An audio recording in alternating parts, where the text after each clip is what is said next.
Hello दोस्तों, मैं DK Dwivedi आपके अपना चैनल अपना हिंदी परिवार में आपका स्वागत करते हैं। साथियों, यहाँ पे जो क्लास चलाई जा रही है आपको मालूम होगा कि हिंदी की क्लास है। हिंदी की क्लास में हम लोगों ने पिछली कक्षाओं में अलंकार टॉपिक को खत्म किया है ना।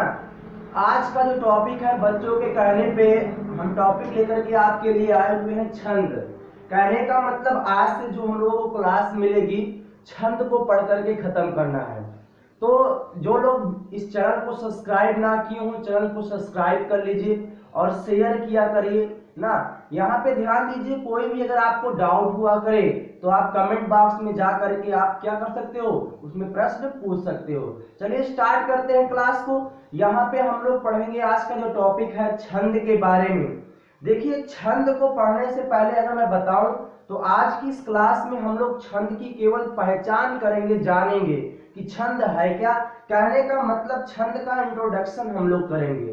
तो अगली कक्षाओं में हम लोग बाकी छंद को पढ़ते हुए चलेंगे। जब तक आप छंद और छंद के अंक को सही से नहीं समझोगे तब तक अन्य चीजें छंद में पढ़ना हम लोगों के लिए दुर्लभ होता है। चलिए स्टार्ट करते हैं छंद के लिए। तो छंद टॉपिक है, हम लोगों को पढ़ना क्या है, यहाँ पे आज छंद पढ़ना है। छंद किसे कहते हैं, या छंद क्या होता है, या छंद की परिभाषा क्या होती है, छंद के अंग क्या होते हैं, इन सारी चीजों को हम लोगों को ध्यान में देना है। चलिए सबसे पहले हम लोग बात करते हैं ये छंद। छंद क्वेश्चन आता है, छंद किस धातु से बना हुआ है। क्वेश्चन आप लोगों का सबसे पहला है कि छंद किस धातु से बना हुआ है।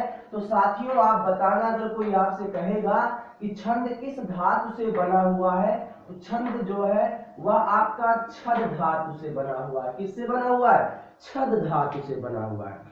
तो छंद टॉपिक में आप सबसे पहला पढ़ रहे हो कि छंद किस धातु से बना हुआ है। तो हमने आपको बताया कि जो ये छंद है ये आपका छद धातु से बना हुआ है। इस छद का अर्थ क्या होता है? तो आप बताओगे इस छद का जो अर्थ होता है वह आपका खुश करना होता है, आह्लादित करना होता है। तो ये आपने पढ़ लिया। तो आपको बताया गया कि छंद जो हमारा है ये आपका छद धातु से बना हुआ है, जिसका अर्थ खुश करना है या क्या करना है, आह्लादित करना है ना। छद धातु से बना हुआ है। अब अगला हम लोग बात करते हैं। क्वेश्चन अगला होता है, आप सबके यहाँ आता रहता है कि छंद का सर्वप्रथम उल्लेख किस वेद में मिला। छंद का सर्वप्रथम उल्लेख किस वेद में मिला, ये हम लोगों को ध्यान देना है। अब क्वेश्चन आप सबके यहाँ आएगा कि छंद का सर्वप्रथम उल्लेख किस वेद में मिला। तो आप बताओगे छंद का सर्वप्रथम उल्लेख जो मिला है वह हमारा कहाँ से मिला है? ऋग्वेद से। तो अगला क्वेश्चन आपने क्लियर किया कि छंद का सर्वप्रथम जो उल्लेख है वह आपका ऋग्वेद से। देखिए, जो बच्चों को छंद बहुत कम समझ में आता है, आप जिन लोगों को छंद में प्रॉब्लम अभी तक है, आप इस वीडियो को पूरा देखा करिएगा। 3 से 4 दिनों में हम छंद को खत्म करेंगे और मैं पूरी गारंटी लेता हूं कि हर एक चीज आपको छंद का पूरा समझ में आएगा। तो अब तक अगर आपको छंद समझ में ना आया हो तो आप इस वीडियो को देखिए और ज्यादा से ज्यादा शेयर कीजिए, तो आपको छंद का पूरा समझ में आएगा ना। तो एक एक चीज को यहाँ पे समझाया जाएगा, हर एक चीज को क्लियरिटी के साथ पढ़ाने वाला हूँ छंद में। तो यहाँ पे आपने छंद में यही पढ़ा कि छंद जो है वो छद धातु से बना और जिसका अर्थ हमारा क्या है? खुश करना है। अगला आपने कह दिया कि छंद का जो सर्वप्रथम उल्लेख मिला वो कहाँ मिला। तो हमने बता दिया कि छंद का जो सर्वप्रथम उल्लेख है वो आपका ऋग्वेद में मिला। अगला हम लोग बात करते हैं मित्रों, एक पिंगल मुनि थे। कौन थे? पिंगल मुनि। अगर कभी क्वेश्चन आए कि छंद का जनक किसे माना जाता है या छंद के जनक के रूप में कौन होते हैं, तो यहाँ पे जनक के रूप में किसे माना जाता है? पिंगल मुनि को। छंद के जनक के रूप में कौन है? पिंगल मुनि है। अब क्या हुआ साथियों, हमारे यहाँ हिंदी साहित्य का विकास हो रहा था और उस हिंदी साहित्य काल में आप पढ़ोगे जो पहला काल है उसको हम लोग जानते हैं आदिकाल के नाम से। किसके नाम जाना जाता है? आदिकाल के नाम से जाना जाता है। और इस आदिकाल में लेखन की 2 शैलियों का विकास हुआ था। एक आपका क्या था? डिंगल शैली था, और लेखन की अगली शैली जो थी हमारी वो क्या थी? पिंगल शैली थी। तो एक डिंगल शैली थी और पिंगल शैली थी, और इसी पिंगल शैली में सर्वप्रथम आपका चौपाई छंद और आपका आधा छंद का उल्लेख मिलता है। कहने का मतलब छंद का उल्लेख आदि काल में लेखन की पिंगल शैली में दो छंद का उल्लेख मिला, जिसे हम लोग चौपाई कहते हैं और आधा कहते हैं। समझ में आ गई चीजें? तो इन सारी चीजों को एक बार फिर से कॉन्सेप्ट को समझेंगे। पहला आपका था कि छंद किस धातु से बना हुआ है, तो हमने बताया छंद छह धातु से बना हुआ है, जिसका अर्थ क्या है? खुश करना है, आह्लादित करना है। अगला आपने कहा कि छंद का सर्वप्रथम उल्लेख किस वेद में मिला, तो हमने बताया कि छंद का सर्वप्रथम जो उल्लेख मिला है वह आपका साथियों ऋग्वेद से मिला हुआ है। अगला आपने कहा कि छंद के जनक के रूप में किसे मानते हैं, तो हमने कहा पिंगल। आप बताए कि आदिकाल का हिंदी साहित्य का आदिकाल का समय था, उसमें लेखन की दो शैलियों का विकास हुआ, जिसे हम लोग पिंगल शैली कहते हैं और क्या कहते हैं साथियों? पिंगल शैली कहते हैं। और इसमें क्या हो गया? पिंगल शैली में चौपाई और आधा छंद का क्या हुआ? उल्लेख मिला। तो इतनी चीजों को हम लोगों ने ध्यान दिया, तो ये छंद के बारे में भी समझे।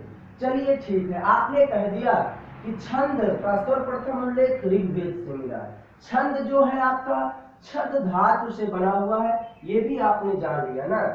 अब छंद का सर जी मतलब क्या होता है? छंद का मतलब अगर साथियों समझा जाए तो आप सीधे तौर पे कह सकते हो काव्य को सुव्यवस्थित करना।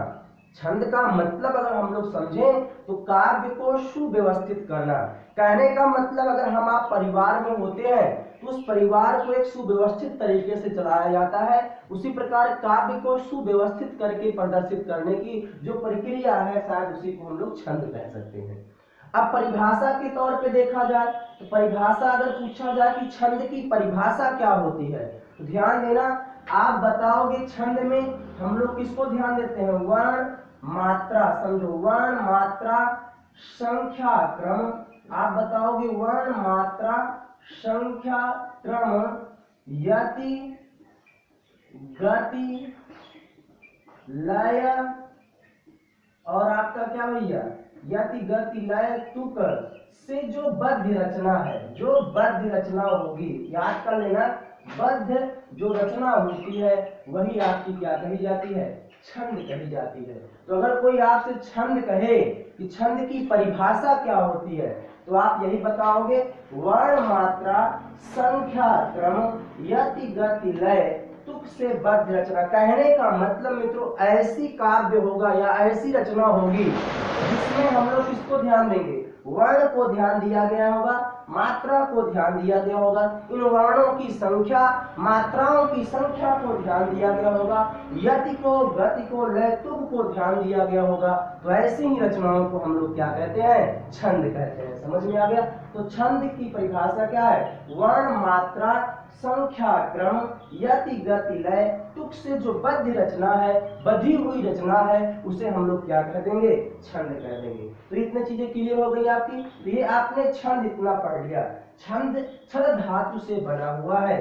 छंद का सर्वप्रथम उल्लेख ऋग्वेद में मिलता है और आपने कह दिया कि वर्ण मात्रा संख्या क्रम यति गति लय तुक से जो बद्ध रचना है वह हमारी क्या कही जाती है? छंद कही जाती है। ये आपने इतना ध्यान दिया। अब कुछ चीजों को और समझना है। आप जब तक छंद के अंग को सही से नहीं समझोगे तब तक आपको छंद का पहचान करना सही से नहीं आएगा। और एग्जाम में आपको छंद के परिभाषा से, छंद के अंग से, या आपको कोई ना कोई पंक्ति दी गई होती है और उस पंक्ति को या काव्य खंड दिया गया होता है और आपको पहचानना होता है कि कौन सा छंद है। तो बात कर लेते हैं छंद का अंग। इस छंद के अंग में साथियों सबसे पहले हम लोग चर्चा करेंगे चरण। हम लोग क्या करेंगे? चरण पे बात करेंगे। क्या है यहाँ पे? ध्यान दीजिए, छंद के अंग चरण। आप दोहा पढ़ते होंगे या चौपाई पढ़ते होंगे तो आपको मालूम होगा कि उस दोहा चौपाई या रोला कुछ भी है तो प्रत्येक जो छंद होते हैं उसको हम लोग कॉमा होता है, आप देखते होंगे, या आपका पूर्ण विराम होता है, इसके आधार पर उसे कुछ भागों में बांटा गया होता है। बांटा गया क्यों बताऊं? जैसे आप पढ़ते होंगे रहीमन पानी राखिए, फिर कॉमा लगा होता है, बिन पानी सब सुन, तो आपका फुल स्टॉप ये लगा होता है, पूर्ण विराम लगा होता है।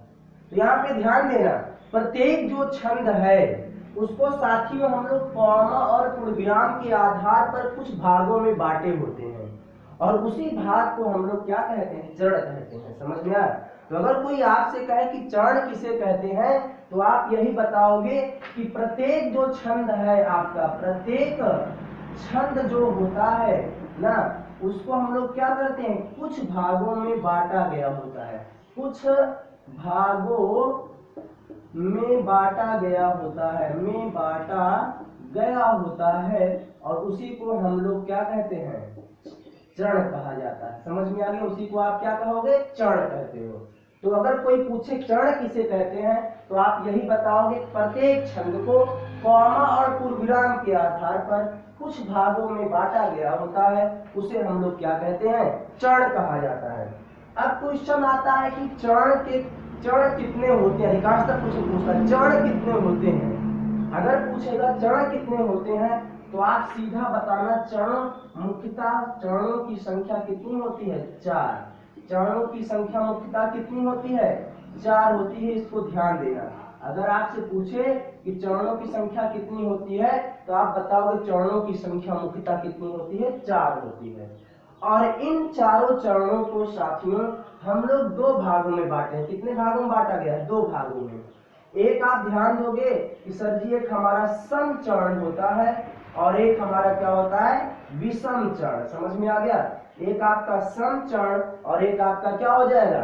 विषम चरण। तो आप बात करो छंद के अंग में चरण, तो हमने यही बताया कि प्रत्येक छंद को कुछ भागों में बांटा गया होता है, प्रत्येक छंद को कुछ भागों में बांटा गया होता है, उसी को हम लोग चरण कहते हैं। और चरणों की संख्या मुख्यतः कितनी होती है? 4 होती है। और इन चारों को हम लोग 2 भागों में बांट दिए, एक हमारा सम चरण हो गया और एक हमारा विषम चरण हो गया। दूसरे और चौथा जो चरण होगा वह आपका सम चरण होगा, पहला और तीसरा जो चरण होगा वह आपका क्या होगा? विषम चरण होगा। समझ में आ गया? और हम क्या कहते हैं कि 2 छंद को मिला करके दो चरण को मिला करके 2 चरण को आप मिलाते हो, 2 चरण को क्या कर देते हो आप? मिला करके जो भैया पंक्ति बनाई जाती है, मिलाकर जो पंक्ति बनाई जाती है वो हमारा क्या कहा जाता है? दल कहा जाता है। क्या कहा जाता है? दल कहा जाता है। तो अगर कोई पूछेगा दल किसे कहते हैं, तो आप यही बताओगे कि 2 चरण को मिला करके एक पंक्ति बनाई गई होती है, उसी को हम लोग क्या कहते हैं? दल कहते हैं। तो आज आपने पढ़ा छंद के बारे में। छंद में पहला आपका टॉपिक था चरण। चरण का मतलब हो गया चरणों की संख्या 4 होती है, इसके 2 भाग होते हैं, और कभी कभी हम 2 चरण को मिलाकर एक पंक्ति बनाए होते हैं, जिसे हम लोग क्या कहते हैं? दल कहते हैं। तो ये आपने इतना पढ़ा। यहाँ पे ध्यान दीजिएगा, आपकी जो ये छंद का है हर एक चीज को क्लियरिटी के साथ पढ़ना है। तो आज छंद में आपने छंद की परिभाषा जाना, छंद की उत्पत्ति कहाँ से हुई इसको आपने जाना, और छंद का पहला पार्ट पढ़ लिया हमने क्या?